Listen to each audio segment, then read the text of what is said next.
की आवाज भी यहाँ पर है। देखिए, आपको एक शख्स से मैं आपको मिलवाना चाहूंगी। ये बहुत इधर सामने देखिए, आप देखिए, ये वही हैं जिनको आपने देखा होगा, जिनको बहुत जल्दी से ये मिलने के लिए गए थे स्मृति ईरानी से, और इनको जल्दी से पट्टा पहनाया गया और ये बता दिया गया कि इन्होंने भारतीय जनता पार्टी जो है वो ज्वाइन कर ली है।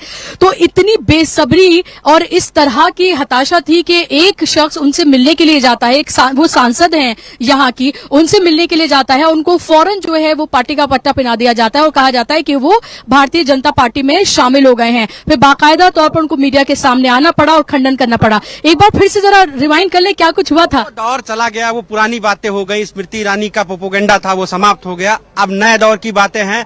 पूरा मीडिया आज अमेठी में जुटा हुआ है, ये अमेठी का दबदबा है। गांधीनगर गुजरात की बात कोई नहीं कर रहा है, सब कोई अमेठी रायबरेली की बात कर रहा है। हम भी आज अमेठी रायबरेली की बात करेंगे। स्मृति ईरानी का झूठ, छल, प्रपंच, उनका तो बीपी बढ़ा हुआ है, उनका ब्लड प्रेशर बढ़ा हुआ है, वो बिल्कुल पूरी तरीके से डॉक्टर भेज के चेक करवाया नहीं। ये मोदी जी की जिम्मेदारी है कि दरभंगा एम्स से डॉक्टर बुलवा करके उनके पास भेजें, जहां पे ईंट आज तक नहीं रखी गई है, लेकिन उन्होंने कह दिया कि निर्माण हो गया है एम्स का। तो फिलहाल उन लोग को छोड़ दीजिए, उनकी बातें आज नहीं करते हैं। आज हमारे लिए खुशियों का मौका है, हम लोग तैयारियों में लगे हुए हैं। बाकायदा हमने जो है रथ के लिए जो होर्डिंग वगैरह बनती है, हमने वो बना लिया है। हमने ट्रक वगैरह अपने सजाने के लिए भेज दिया है। तो हम तैयारी नामांकन की कर रहे हैं। अब स्मृति ईरानी जी अपने स्वास्थ्य का ख्याल रखें और गुजरात दोबारा कभी मिलने का मौका ढूंढेंगे, जाएंगे दोबारा से? देखिए, मैं तो अभी एक शादी में भी मिला था, मैंने उनसे नमस्ते करने का प्रयास किया, लेकिन उन्होंने चेहरा फेर लिया। तो ये सारी चीजें हैं। मैं कहूंगा आपके माध्यम से कि सार्वजनिक जीवन की मर्यादा, शुचिता, उसको मेंटेन करके रखें। जहां भी मिले मुस्कुरा के मिले। हम भी मुस्कुराएंगे, आप भी मुस्कुराएं, लेकिन और कभी मतलब मुलाकात हो तो एक दूसरे को शर्मिंदा ना होना पड़े। कुछ ऐसा माहौल है, ज्यादा बेहतर है। क्या तैयारी की? मैंने देखा एक ट्रक भी अंदर आया है जिस पर पोस्टर्स वगैरह लगे हुए हैं। रथ वथ तैयार कर लिया गया है सब? नहीं, अभी तैयार करने के लिए ट्रक गया है। ये तो दूसरी चीजें हैं। प्रचार सामग्री हमारी आई हुई है यहाँ पे कल के लिए। हम लोग पूरा जो हमारा इंडिया अलायंस है, इंडिया अलायंस का ये पूरा रथ है, और हम लोग इसमें से सारी चीजें निकाल करके कल झंडा, पोस्टर, बैनर बाकायदा अच्छे से आप देखिएगा कि कुछ नहीं तो 50,000 की तादाद होगी अमेठी के लोगों की कल यहाँ पे नामांकन के समय। राहुल जी के लोग इतना एक्साइटेड हैं। मुझसे युवा लड़के फोन करके पूछ रहे हैं, भैया अरे कल कितने बजे आना है, कल कितने बजे? अरे हमने कहा यार तुम लोग पढ़ाई लिखाई ध्यान दो, अपना करो, बाकी हम लोग हैं ना, तुम लोग खाली वोटिंग कर। कहे नहीं भैया, ये लोकतंत्र बचाने का सवाल है, ये स्मृति ईरानी को जवाब देने का सवाल है। स्मृति ईरानी जो अमेठी के घमंड को, अमेठी के गुरूर को ठेस पहुंचाई है, बार बार उसको चुनौती दी है, अमेठी को लंका कहा है, अमेठी के लोगों को कीचड़ से दाना बीनने वाला कहा है, अमेठी के कोटेदारों को दलाल कहा है। इन सब चीजों को जवाब देने का समय है। जनता एकदम से जान लीजिए कि प्रफुल्लित है, और बस वो यही चाहती है कि हमें बस उस लम्हे का साक्षी बनना है कि जब राहुल भैया नामांकन पत्र दाखिल रात में पहुंच रहे हैं राहुल गांधी? जी बिल्कुल, रात में वो आ जाएंगे, रात तक आ जाएंगे। और कल जो है 11 बजे से हम लोगों का, स्मृति ईरानी ने कहा था टोली हम नहीं कहते, हम कहते हमारा टोला निकलेगा, और वो देखेंगी, दुनिया देखेगी, और हम कल पूरी तरीके से नामांकन करने जा रहे हैं। जी बिल्कुल। चलिए, आप बताइए क्या तैयारियां? इन्होंने तो पूरा तैयारी एकदम बता डाली है कि टोली नहीं टोला निकलेगा। युवा बेकरार हैं, गिनती भी बता रहे हैं 50,000। आप बताइए। देखिए, ये उनके जज्बात हैं, उनके ज़ाहिर ख्यालात हैं कि 5 साल जिस अमेठी को छला गया, जिस अमेठी के विकास को छीना गया, जहां के लोगों को, जहां के प्रधानों को, बीडीसी को, डीडीसी को, जिला पंचायत को, क्षेत्र पंचायत को, सभासदों को, चेयरमैनों को, कोटेदारों को दबाया गया, स्कूल के प्रबंधकों को दबाया गया कि आप हमारी रैली कराइए, हमारी मीटिंग्स लगवाइए। उन सब चीजों से मुक्ति लेने का समय अमेठी का आ गया है। जी, तो क्या तैयारियां हैं? क्या रोड शो भी हो सकता है या फिर सिर्फ नॉमिनेशन है? दरअसल मैं बहुत कुछ आपको नहीं बताऊंगा टीवी पर, आप चूंकि समझ रही चीजों को। कल एक बड़ा धमाका होगा अमेठी में जो पूरी दुनिया देखेगी, और मैं आप जैसे पत्रकारों को बहुत बहुत साधुवाद देना चाहता हूं कि जो इंटरनेशनल मीडिया कभी राहुल गांधी या उनके प्रोग्राम को जगह नहीं देती थी, आप जैसे सच्चे पत्रकारों ने उनको वहां लाकर खड़ा कर दिया कि आज 5 दिन से पूरे देश का मीडिया, देश में और 2 चुनाव हो रहे हैं, गृह मंत्री का क्षेत्र गांधीनगर और प्रधानमंत्री का क्षेत्र बनारस, उसमें कोई चर्चा नहीं हो रही। ऐसा लग रहा वहां चुनाव मरण अवस्था में हो रहा। सिर्फ कहीं कुछ चल रहा है तो राहुल प्रियंका, राहुल प्रियंका, अमेठी राबली, अमेठी राबली, राहुल प्रियंका, राहुल प्रियंका। पूरा चैनल मजबूर हो गया राहुल प्रियंका और अमेठी राबली को चलाने के लिए। ये हमारे आरजी का और राहुल गांधी का और ये कांग्रेस परिवार की देन है। रायबरेली के बारे में कुछ बता पाएंगे क्या? रायबरेली में प्रियंका गांधी, कल बताया जा रहा है कि प्रियंका गांधी लखनऊ पहुंच रही हैं सुबह 9 बजे, तो क्या वो नामांकन कराएंगी? यहाँ से नामांकन करके फिर रायबरेली जाएंगे? फिर मैंने कहा, फिर वही बात आ गई। अमेठी और रायबरेली पर किसी भी पदाधिकारी को कुछ कहने की आवश्यकता नहीं है। जो कुछ होगा वो लोग आंखों से देखेंगे। जी बताइए। वो मैं कंप्लीट करना चाहता हूँ। महाभारत का युद्ध 18 दिन में लड़ा गया था और आज 2 तारीख है। 18 दिन में भाजपा की लुटिया डुबो देंगे।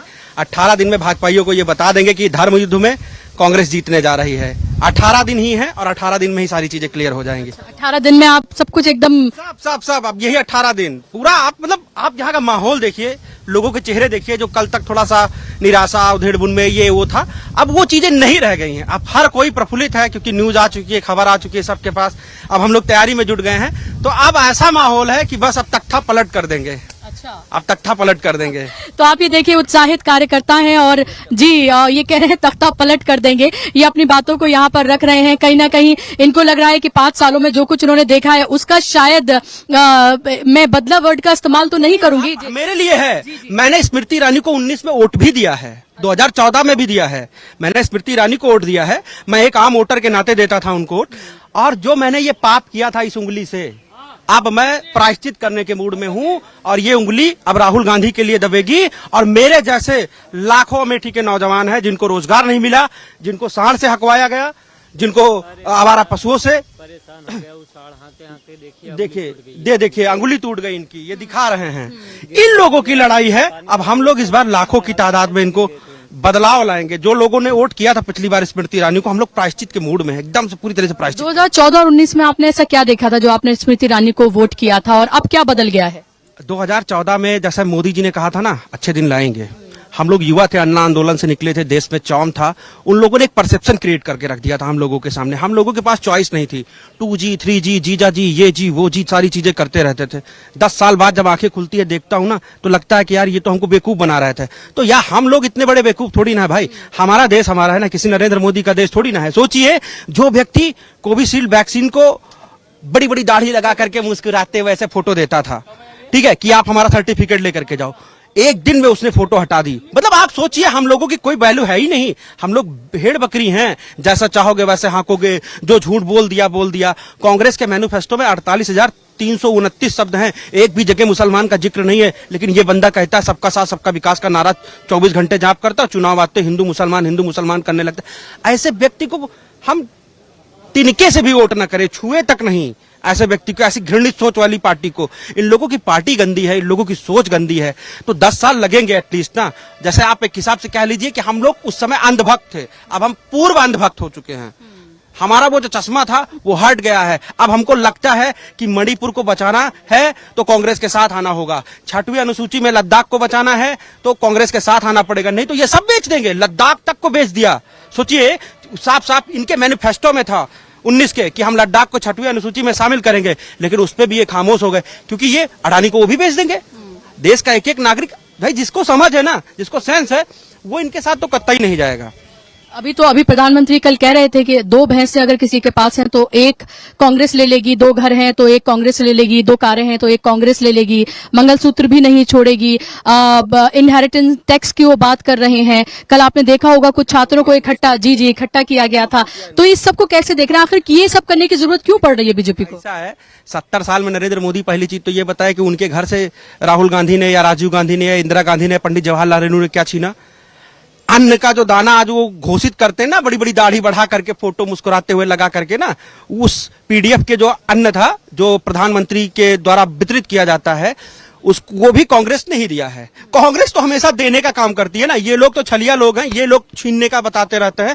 कांग्रेस ने आज तक देश से कुछ नहीं छीना है। और आपको बता दें, 1971 में इंदिरा गांधी जी ने अपना एक एक गहना तक देश को समर्पित कर दिया। सोनिया अम्मा ने इस देश को लिए अपना मंगलसूत्र तक दांव पे लगा दिया, राजू जी की कुर्बानी दे दी। और ये कल के लफंडल लोग आकर के हमको बताते हैं कि मंगलसूत्र छीन लेगी कांग्रेस आ जाएगी।